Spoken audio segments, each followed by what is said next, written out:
For about 2 weeks now, there had been a resurgence of secret court killings in Benin City, which had prompted the state governor, Senator Okpebholo, to issue a marching order to the security agencies to immediately clamp down on cultists and their sponsors in the state. The governor had wielded this stick amid growing concerns that rival cult groups such as Black Axe and Mafite confraternities had resumed battle for supremacy, which had left many dead on its trail. Unfortunately, these inordinate activities had occurred barely 3 months after Governor Okpebholo had signed the secret court bill into law, which prescribed a 21 years jail term for cultists and their sponsors. It is also on record that Governor Okpebholo some time ago had held a critical meeting with the leaders of the various cult groups on the need to shed their sword, warning them to stop the senseless killings of the youths in the society.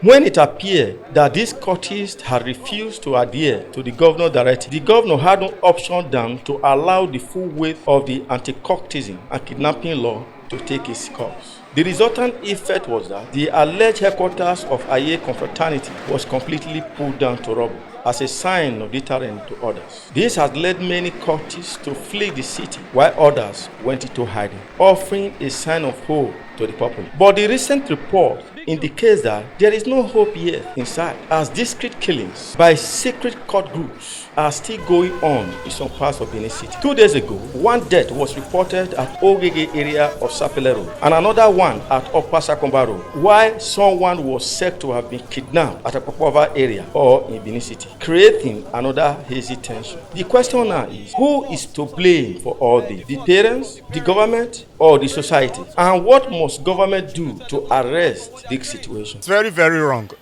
And if we are to set things right, we must be sincere. The government must be sincere. There are talks here and there that there are people that are championing that are the head. They were mobilizing those killings, and those same people are in the government. VOS TV went to town to sample people's opinion. So many people in government today, they are the ones leading this court. The ones we are just seeing are just they use them as tools. The boys killing themselves. They have no standing. They just use them and then they give them tips to survive with. They are their boys. The Oga Patapata, they are in the government. What are they doing about? As far to parents, parents have a role to play. How do you care for your children? A child that is not catered for, we have an opportunity to indulge his or herself in cultism. It's not a thing we pray for. I first of all have to plead the parents. Know where your children is right away. Know the type of work they are doing. Know the type of friends they are moving with. Even the society will have a role to play. Let's come to the government. Have you provided job opportunity for these children that will engage there? What about the federal government? Have you empowered the states to employ the youth that are unemployed? All these children to put their hands in those things they are not supposed to put their hand into. Don't find guilty on court. Don't you arrest on court. You should be charged to court and face the law. Yes. You should go to prison 20 years of imprisonment with hard labor. Yes. It has nothing to do with the government, because the government can only play a minor role in it. It's the people that have the major roles to play in it. You know, you see something, you report something. That's where it starts from. You understand? Like I like what the new governor is just doing right now. Any gathering you see that looks suspicious, please let the security men do something about it. It's very important, because our brothers, our fathers, our uncles, they're almost gone. Learn to give our younger ones coming up. Let's give them that positive orientation. Let's educate them when it comes to cultism.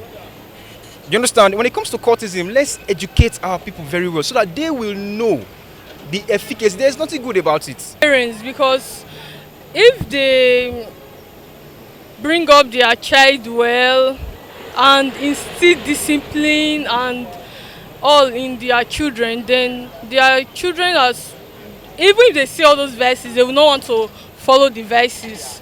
Now that the federal government, the state government, they are standing up to their responsibilities. I love that. By so doing, the crime rate of killing will stop and cultism will cease henceforth. So I love that. I could discover that as a human, we sometimes we need force. If it doesn't take that force, that forceful action, people will not. It will not. The pressure of killing will not stop. It's on the high pace. People are going. People are dying by the day. So I love that step. If that step can erase it totally, fine, good and fine. You should go ahead. But they must get an evidence that this place is a house of ritualists, is a house of where people are being killed, where things are happening. Families should bring up their children in a godly manner, in the sense that because they can become responsible citizens of the society. If there is a fault in the family, the child disturbs the family, it metamorphoses to the neighbor. Before you know, it becomes a problem to the society. Family, the school, religious body, and the government also. We should all work as a team to eradicate cultism menace from our beloved states.